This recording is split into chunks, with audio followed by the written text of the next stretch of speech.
Hello friends, hope you are all fine and doing well.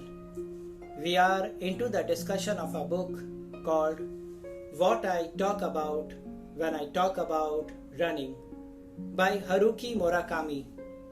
We are in the chapter 2.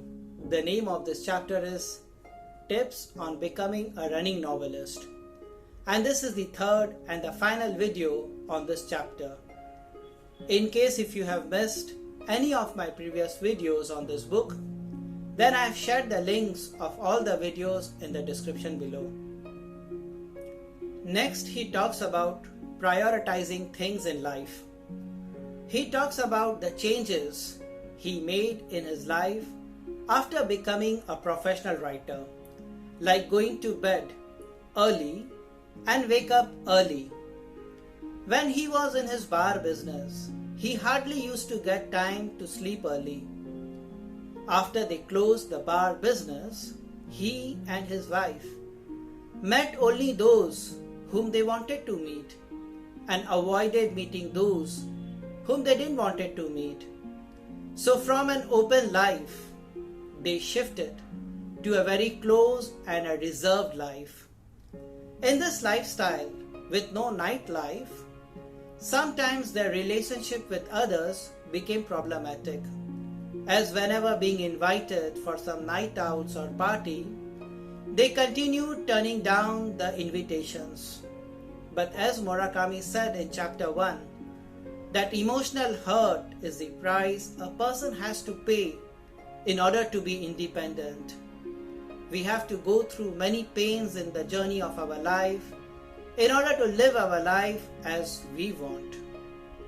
Murakami says, when you are young, you need to prioritize in life, figuring out in what order you should divide up your time and energy. If you don't get that sort of system set by a certain age, you will lack focus and your life will be out of balance. He further says that I placed highest priority on the sort of life that lets me focus on my writing. I felt the indispensable relationship I should build in my life was not with specific person, but with unspecified number of readers.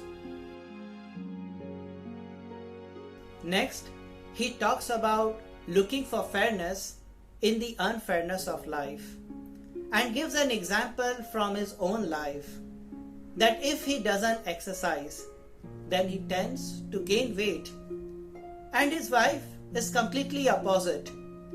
She can eat everything, never exercise, but still gains no weight. He says in life, some never get what they are aiming for, even after working hard for it, while others can get it without any effort at all. The same he says is true for his profession also. Some authors are so very talented that they can write naturally, but he has to really work hard to bring out his creativity. He says, but this is also a blessing in disguise for him. He works out to keep himself fit and healthy, and whenever he wants to gain weight, then he can just do nothing. In his profession also, after having so many years of experience, he has become efficient in locating his source of creativity. But for those who are natural writers, if their natural talents will get exhausted, then they will be in problem. So in reality, life is unfair, but even in situation that's unfair, we can look for fairness. This may take time and effort. This is so very thoughtful, and everyone can reflect in their own life to understand that in long run, everything has a meaning. And if long range view is considered, then in life, what seems unfair may have elements of fairness in many situations. Last, he says that people say that he must be having a very strong will because he is running from some past 20 years. But Murakami says that there is a very little correlation between his running and his willpower.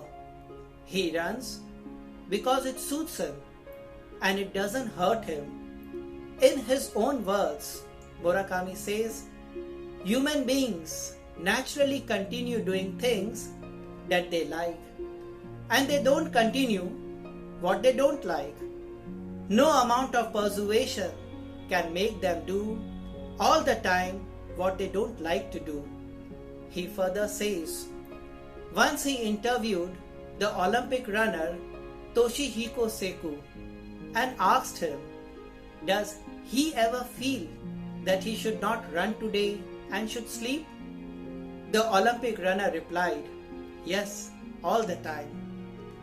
So in the final analysis, Murakami says that we are all same.